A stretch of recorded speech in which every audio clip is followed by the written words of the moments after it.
ಕಾಲುವೆಗೆ ನೀರು ಬಿಡುವಂತೆ ಆಗ್ರಹಿಸಿ ಅರ್ಜುನಗಿ ರೈತರ ಹೋರಾಟ. ಬಬಲೇಶ್ವರ. ವಿಜಯಪುರ ಜಿಲ್ಲೆಯ ಬಬಲೇಶ್ವರ ತಾಲೂಕಿನ ಅರ್ಜುನಗಿ ಗ್ರಾಮದ ರೈತರು ಕಾಲುವೆಗೆ ನೀರು ಹರಿಸದಿರುವುದನ್ನು ಖಂಡಿಸಿ ಹೋರಾಟದ ಹಾದಿ ಹಿಡಿದಿದ್ದಾರೆ. ಕಾಲುವೆ ಮೂಲಕ ನೀರು ಹರಿಯುವ ನಿರೀಕ್ಷೆಯಲ್ಲಿದ್ದ ರೈತರಿಗೆ ನೀರು ಲಭ್ಯವಾಗದೆ ಕೃಷಿ ಚಟುವಟಿಕೆಗಳಿಗೆ ತೀವ್ರ ಹಿನ್ನಡೆಯಾಗಿದೆ. ಮಳೆ ಕೊರತೆ ಹಾಗೂ ನೀರಾವರಿ ಸೌಲಭ್ಯದಲ್ಲಿನ ಅನಿಶ್ಚಿತತೆಯಿಂದ ಈಗಾಗಲೇ ಸಂಕಷ್ಟದಲ್ಲಿರುವ ರೈತರು ಕಾಲುವೆಗೆ ಸಮರ್ಪಕವಾಗಿ ನೀರು ಹರಿಸುವಂತೆ ಸಂಬಂಧಿಸಿದ ಅಧಿಕಾರಿಗಳನ್ನು ಒತ್ತಾಯಿಸಿದ್ದಾರೆ. ಕೃಷಿ ಬೆಳೆಗಳನ್ನು ಉಳಿಸಿಕೊಳ್ಳಲು ನೀರು ಅತ್ಯಗತ್ಯ.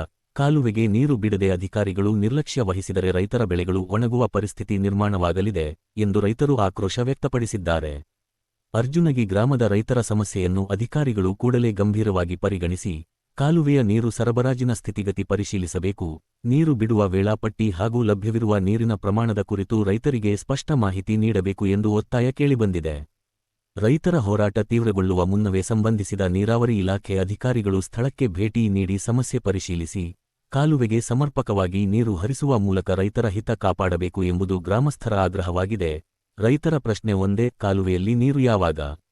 ಅಧಿಕಾರಿಗಳ ಸ್ಪಷ್ಟ ಉತ್ತರ ಹಾಗೂ ತಕ್ಷಣದ ಕ್ರಮಕ್ಕಾಗಿ ಅರ್ಜುನಗಿ ರೈತರು ಎದುರು ನೋಡುತ್ತಿದ್ದಾರೆ. ಎಂಜಿ ನದಾಫ್, ಸಂಸ್ಥಾಪಕರು, ಟಾಪ್ ಒನ್ ಟಿವಿ ನ್ಯೂಸ್.